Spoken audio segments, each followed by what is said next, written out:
It is cold, guys. This is my first time scraping the windshield this year, and I left my ice scraper out because we have a lot of subscribers from Australia, Fiji, and I just wanted to show you guys what we have to endure. It is still supposed to warm up here in the afternoon. We're supposed to get up into the 50s, but man, the nights are getting cold, but this is firewood weather. And today, guys, I wanted to share something with you. Something has happened to me for the first time in firewood delivery. I had a customer complaint, and I wanted to share this with you and give you my thought process, because I know a lot of you guys, you know, you don't want to get involved in customer service type businesses because you don't want to have to deal with customers, because, you know, there's all kinds of horror stories on the way people behave and unreasonable expectations. And I don't think that's what we have here. And to be honest with you though, guys, it doesn't matter to me, because what the customer wants, I am going to give it to him or her. In this case here, we had a customer that has a like a catering business. They do barbecue, and they cook over wood. And she's been having a lot of problems finding a reliable firewood supplier. They can't get wood that is presentable. They can't get wood that burns, and they can't get people to answer their phone when they need them most. And she was at an event. It was a pretty busy place, and they couldn't keep their fire going, and she said it was a disaster. So she called me, and of course I said, all your problems are over with. Okay, we're gonna fix this, and I'm your service. Well, I took her a load of wood, and I was very confident with it because it came from the same setup that I have for these other restaurants, where, you know, this wood's it's dry, and I'm very confident in it. But the bottom line was it wasn't burning, and I didn't hear from her for a week. And I probably should have just called her to follow up, but, you know, she called me when they were getting in. You know, they don't work every weekend. So when they were getting closer to the weekend, she called and she said, you know, that the wood didn't burn. So it's just my policy, guys. Customers are not allowed to have complaints, right? There is no complaining. And if they have an issue, I will fix it. And that's what we're doing here. So they like their wood split small. And when I took her firewood, it was an emergency delivery. You know, I didn't have a chance to resplit. I told her that this is what we have, and she said, you know, well, let's go with it. So here we are. Let me show you what it looks like. This is what I'm taking her now. I hit this with the moisture meter, and I did not see a reading over 20%. If this stuff doesn't burn, I don't know what the answer is going to be. You know, this is good stuff. I have this pile, I call it my emergency pile, and it just sits there for moments like this when there is a crisis, you know, because I got some of these other restaurants, and man, if it doesn't burn, I want to have something that I absolutely know is good. And this is the stuff right here. I got it split real small, and I'm going to be taking it out to her place today. Guys, why this wood did not burn, I can't tell you. You know, we did have a lot of rain. I did not have it covered, and I don't know, you know, how they are with their fires and keeping them going, but it didn't burn. And I believe everything that a customer tells me, and the fact that, you know, it didn't burn, I'm going to fix it. So this is what we got going on. Here is my thought process, guys. I have not discussed this with you before with customer complaints, but this is how I handle it, right?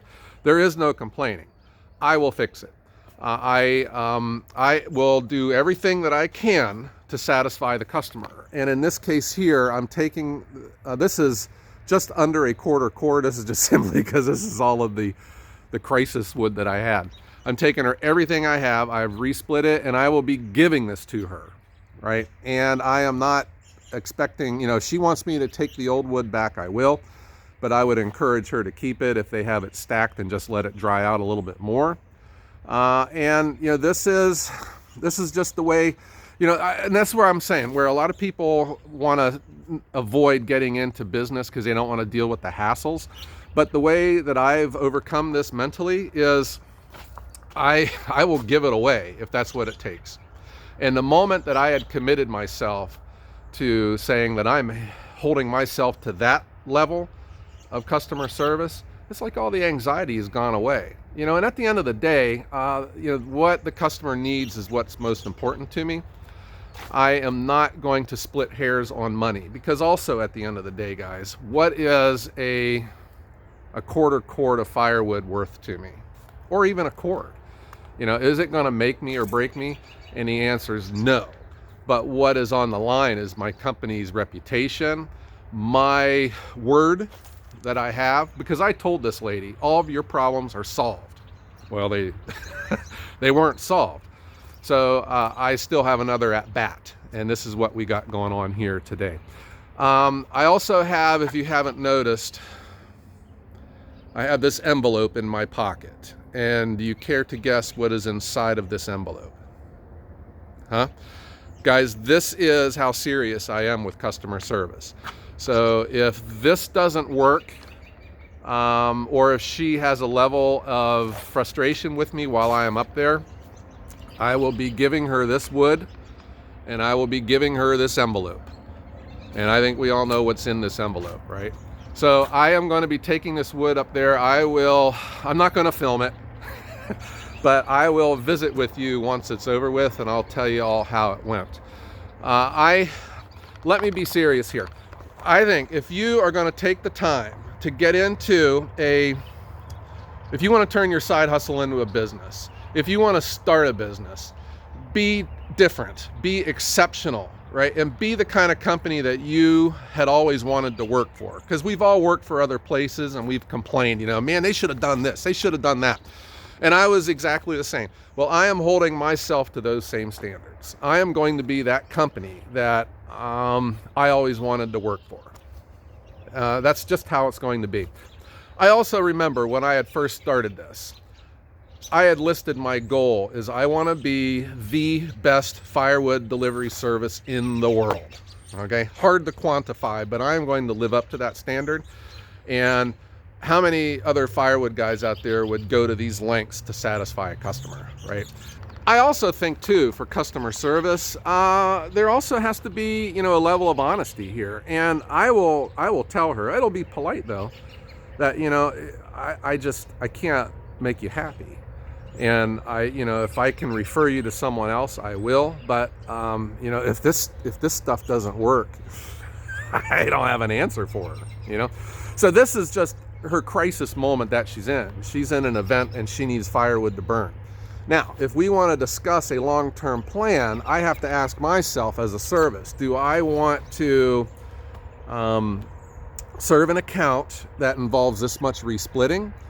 And, you know, I'm trying to get away from the resplitting because that's where, you know, a lot of the labor is. And, you know, depending on the price and how much profit I can make with resplitting, I'm just seeing this as a process here, you know, where the wood would have to be processed, it would have to be resplit and stacked, and it's going to sit, you know, for a long time to get it to dry to a level that they're comfortable with. So do I want to do that? Now that discussion will have to be made. But let's get through this crisis here first, and living up to my standards that I have set and that I would expect customers to hold me to as well. Let's talk about the mentality of being in business, you know, and this is no longer a hobby for me. And I had talked to you before about the difference between a hobby and a business. You know, a hobby makes sense to you. The business should make sense to the customer. And, you know, to me, it is what is most important here, and that is satisfying the customer. And I know that there are people out there, you know, in firewood that would just be having a fit right now about a customer complaining about wood that doesn't burn. And, you know, I can hear people say, you know, well, tough, that's your problem. you know, learn how to start a fire. And that's not the case here, guys. I feel that this is my obligation, and I'm going to fix it.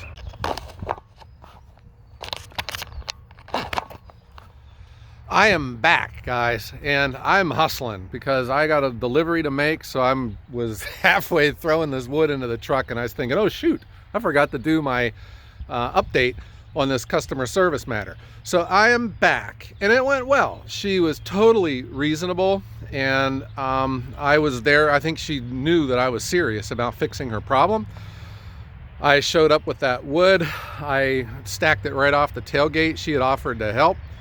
I told her I got it, man, you know, and she was getting ready to be heading out for an event, and that's why, you know, they needed this wood big time. So that felt good. I had told her I will be there at 9 o'clock in the morning, and you don't have to worry about it. And I was there, so I think she appreciated all that. So she asked if she owed me anything, you know, for bringing that wood out, and I says no. I says, you know, this is what you should expect from me. So I didn't have to go to this length. I didn't, but it was ready, you know, because I think, you know, anytime you're going into a situation, take all of your tools with you. And that was the length that I was ready to go to take care of the customer here. So we talked about the wood, and I saw the wood that I had delivered, and I don't know, guys, it looks good, but I believe her, it wasn't burning. She had showed me a picture. And it was like this one log, the water was just pouring out of both ends. And what I think it was, we had some huge rain. So I think the logs got rained on, number one. When I had them in the bed of the truck, you know, it was just pouring rain down. And what I think, the bed slopes, you know, the tail is higher up, so the water runs down this way. I think those logs may have wicked up some water. And then those were the last ones out when I stacked it, and they were at the very top of the pile. You know, because this load of wood is the same load that goes to another restaurant that is very finicky. And if it wasn't burning, they would have been on the phone 2 seconds ago telling me about it. And I had never heard a peep out of them.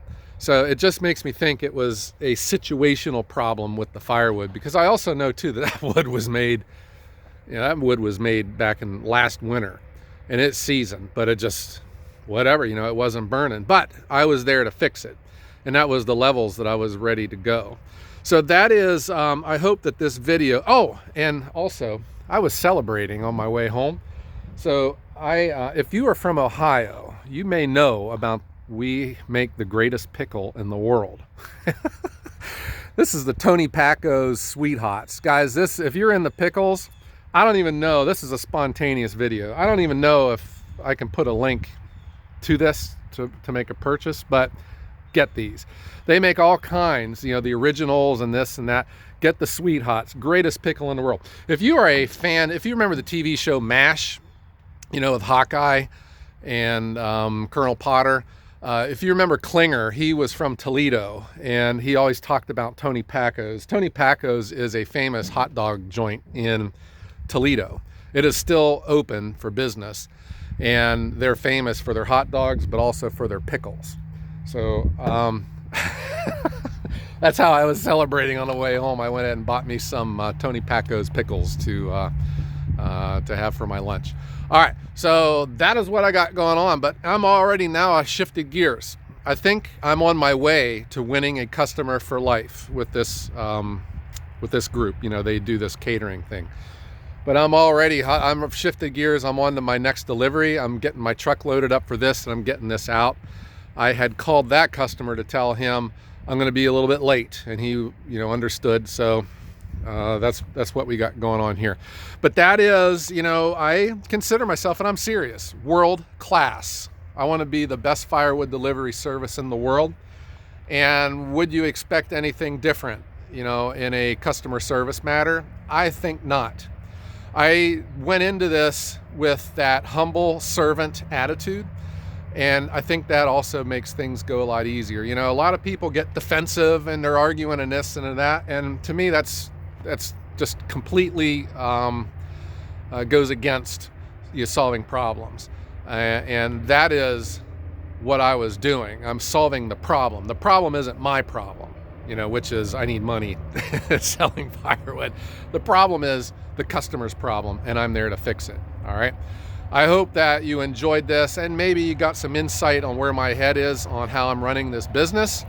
I am not going to split hairs with the small stuff. I am 100% focused on the customer. My needs are a distant second to that, right?